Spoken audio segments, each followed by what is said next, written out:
이번 시간에는 2024년 현재 시점에서 파자 분석을 통한 한자 학습 풀이 방법에 대해서 설명을 해보도록 하겠습니다.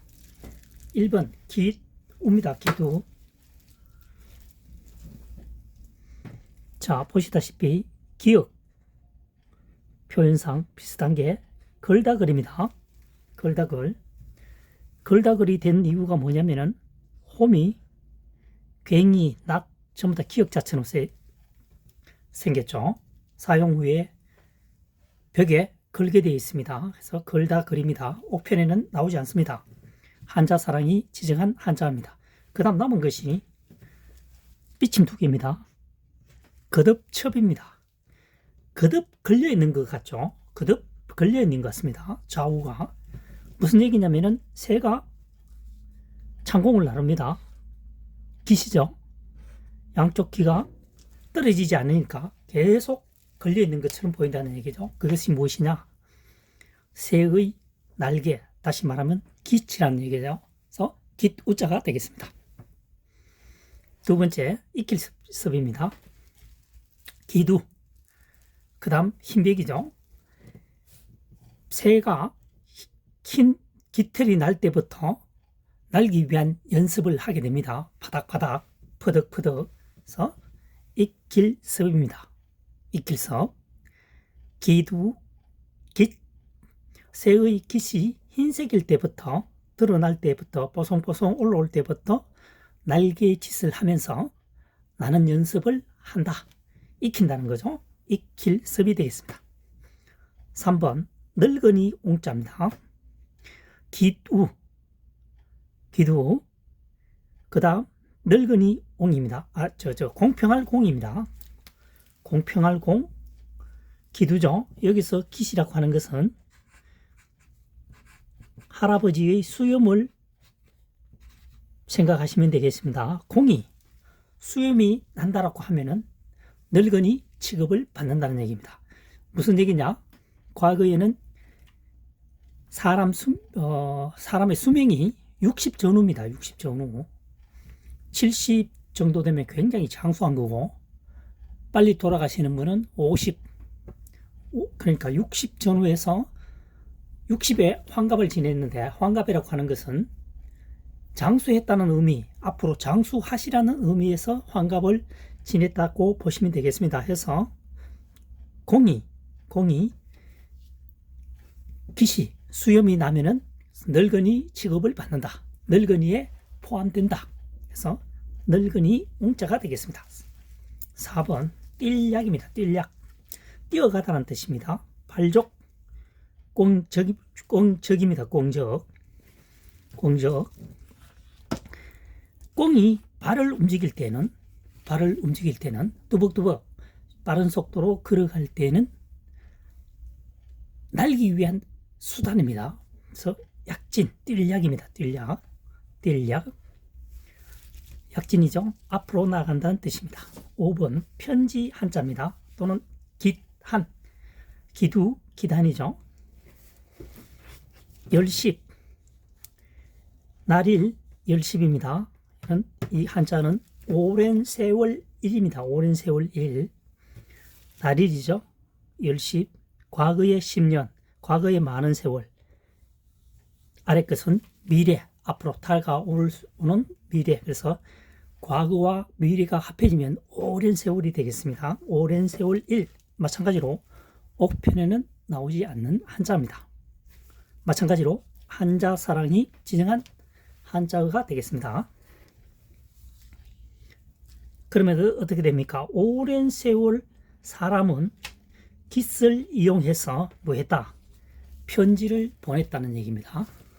무슨 얘기냐면은 비둘기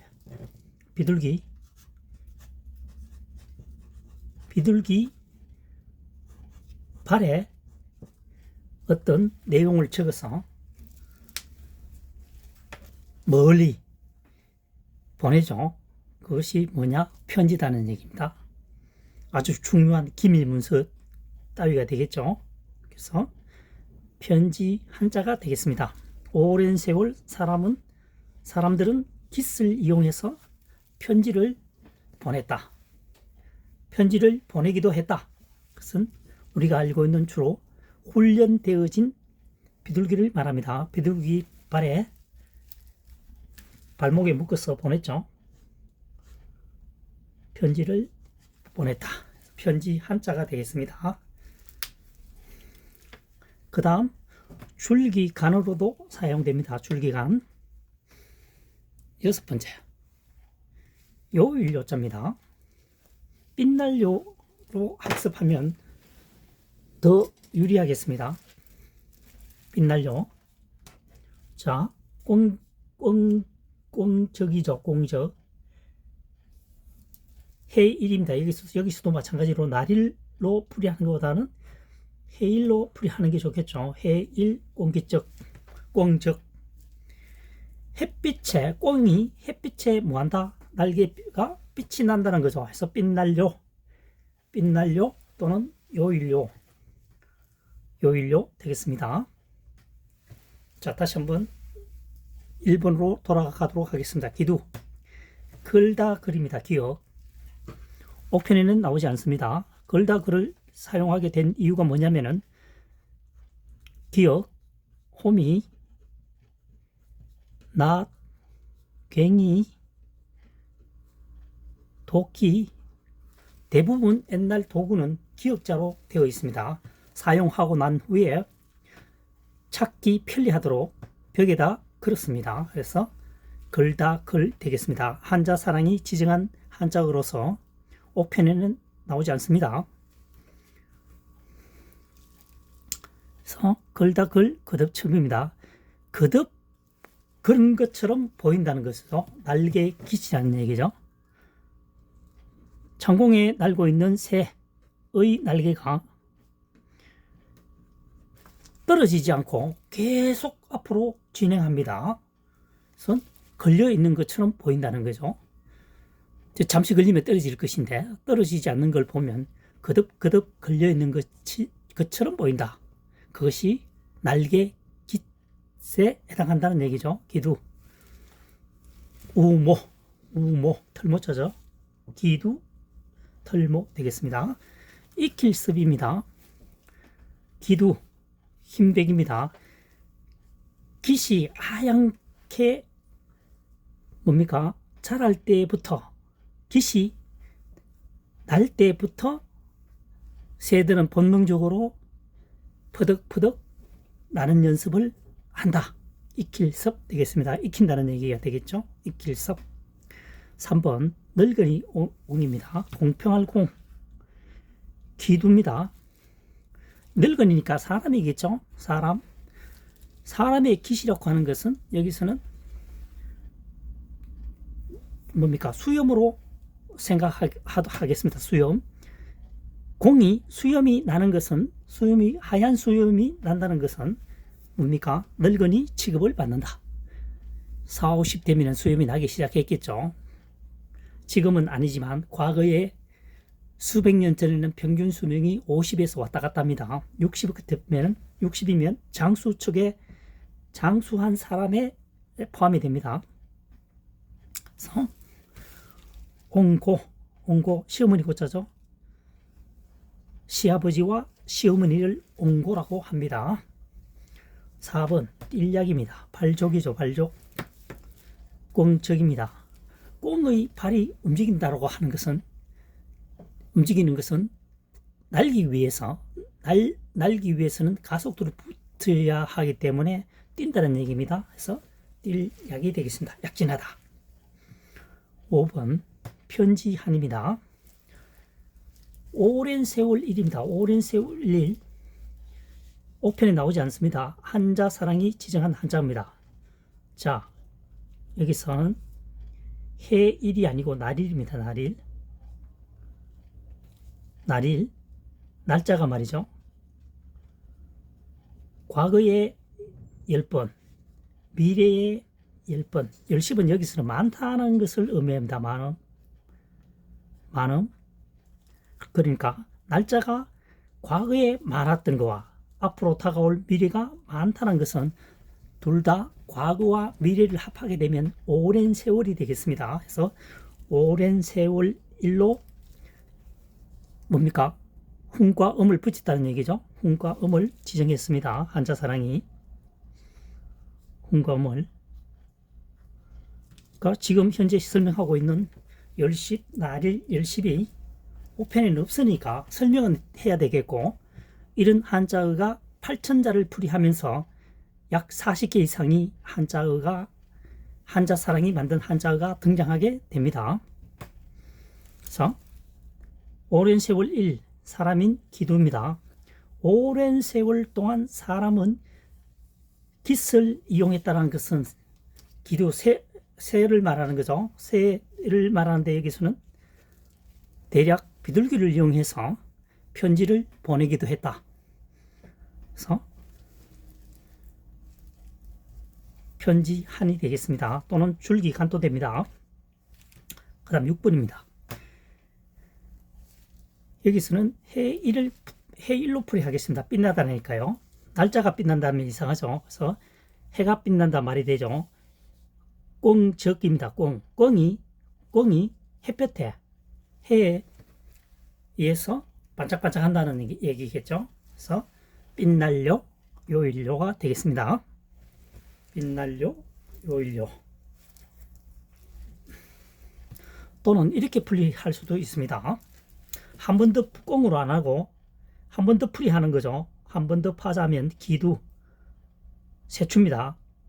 새의 깃이 햇볕에 빛이 난다. 빛날요 되겠습니다. 물론 파자 분석은 여러 가지 방법이 있겠죠. 그래서 최대한 주어진 한자만을 가지고 파자 분석되는 것이 시간이 경과하더라도 학습하는데 훨씬 도움이 될 것이라고 생각합니다. 지금까지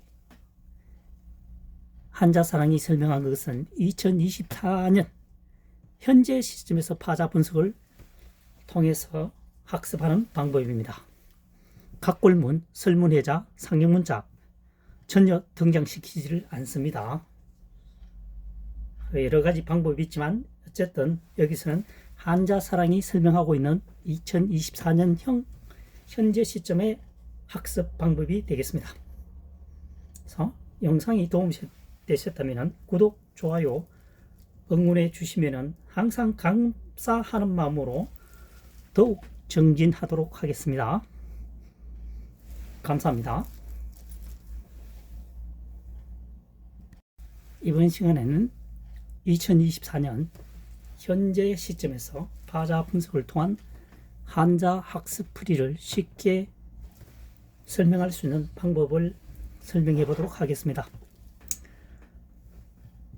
1번 물고기 2번 미련할 로, 3번 소생할 소, 4번 고기 잡을 5번 절인 물고기 포가 되겠습니다. 한번 설명해 보도록 하겠습니다. 물고기 여자를 살펴보면 아늘포죠. 아늘포. 그 다음 밭전입니다. 그 다음 불화발입니다. 불화발이라고 하는 것은 발이죠. 사람에 비교하면 아랫부분이 있기 때문에 발이라고 표현합니다.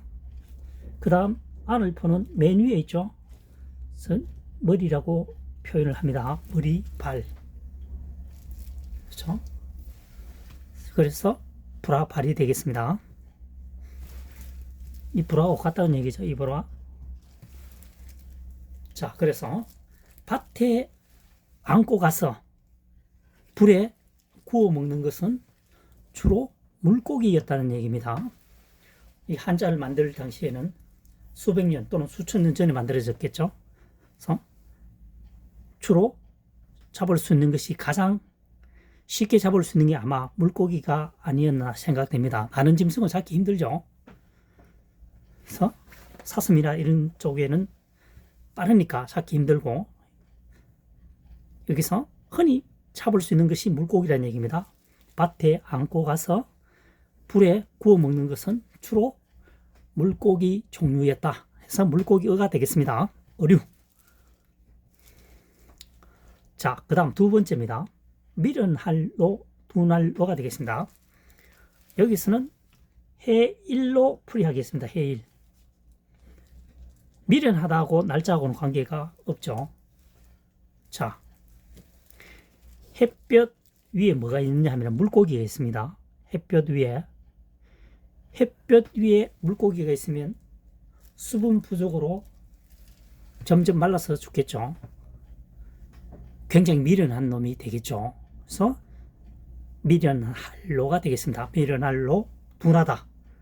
굉장히 둔하다는 거죠. 머리 나쁘다 한마디로. 둔할로, 미련할로가 되겠습니다.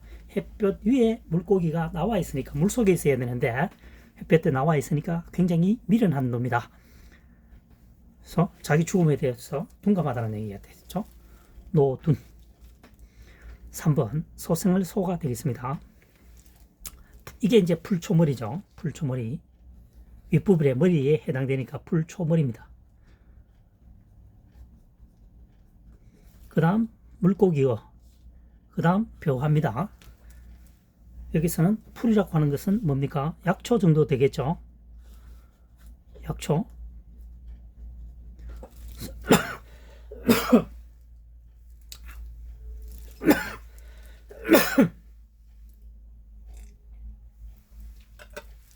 자, 소생할 소입니다. 소생할 소, 풀, 약초, 물고기, 벼, 세 가지를 섞어서 달에 먹으니까 뭡니까? 병이 나았다. 그래서 소생할 소자가 되겠습니다. 그러면 순서대로 한번 보겠습니다. 풀, 물고기, 벼가 있는데 인간이 생활하면서 가장 먼저 접했던 게 풀이겠죠. 그 다음 물고기겠죠. 벼는 삼국시대에 맞을 겁니다. 삼국시대에 생산하기 시작했으니까 그 이전에는 벼가 없었겠죠. 그러니까 순서대로죠. 풀, 그 다음 물고기, 그 다음 벼입니다. 인간이 사람이 생활하면서 뭡니까?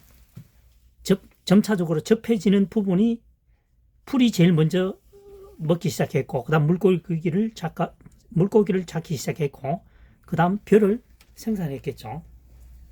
그래서 순서대로 하게 되고, 약초에 물고기에 벼를 세 가지를 섞어서 먹으니까 아픈 병이 나았다. 그래서 소생할 소가 되겠습니다. 그 다음 네 번째입니다. 고기잡을 어죠. 삼수변, 물수변입니다. 물고기어죠. 물에 있는 물고기는 어떻습니까? 물 속에 있는 물고기니까 당연히 고기 잡으려고 하겠죠. 그래서 고기 잡을 어가 되겠습니다. 고기 잡을 어. 물 속에 물고기가 있으니까 눈에 띄니까 작겠죠. 고기 잡을 어가 되겠습니다. 어부 가장 많이 사용되는 한자어가 되겠죠. 그 다음 5번입니다. 절인 물고기 포입니다. 절인 물고기 포. 물고기 어죠. 살포입니다. 감싼다는 뜻입니다. 물고기가 있습니다. 감쌌다는 거죠. 장기간 먹기 위해서는 저장을 해야 됩니다. 저장하기 위해서는 소금이 필요하겠죠. 그래서 소금으로 절였다는 얘기입니다. 그래서 절인 물고기 포가 되겠습니다. 물고기가 있는데 여기에 감싸고 있는 것은 소금이다.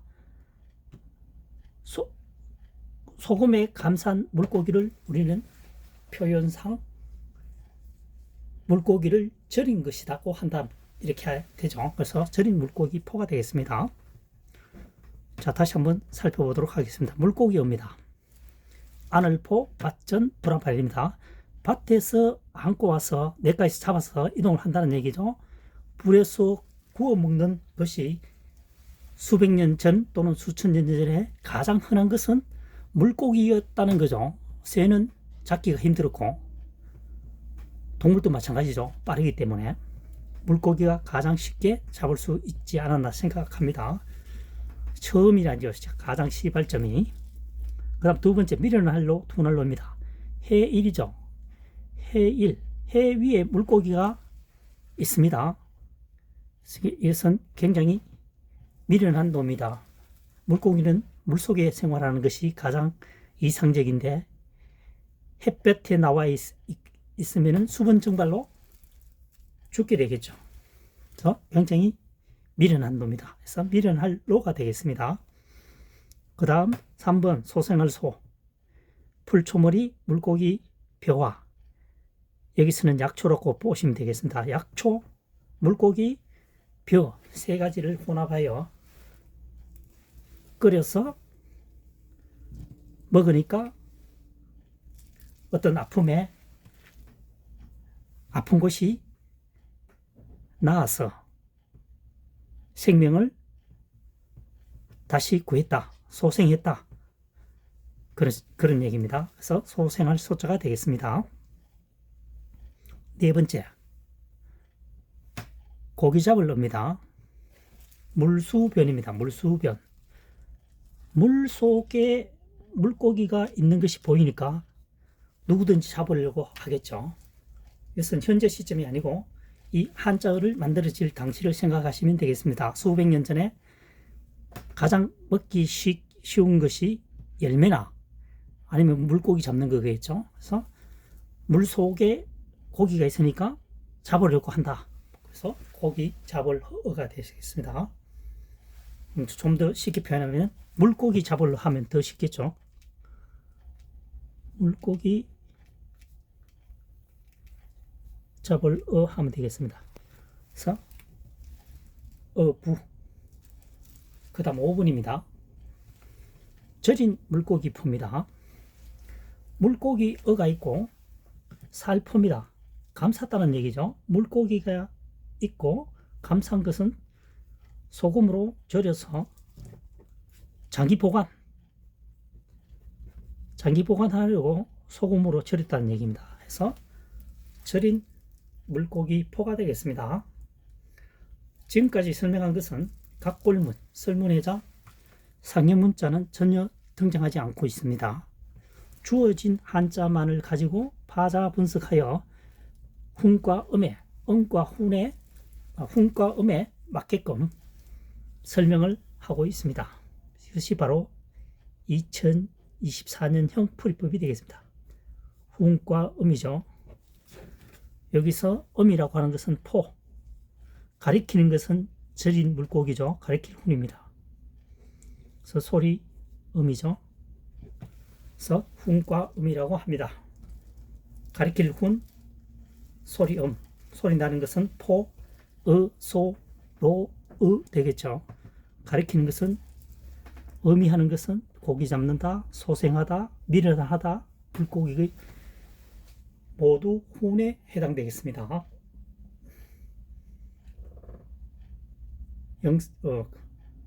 한자의 영상이 도움되셨다면 구독, 좋아요, 응원해 주시면 대단히 감사하겠습니다.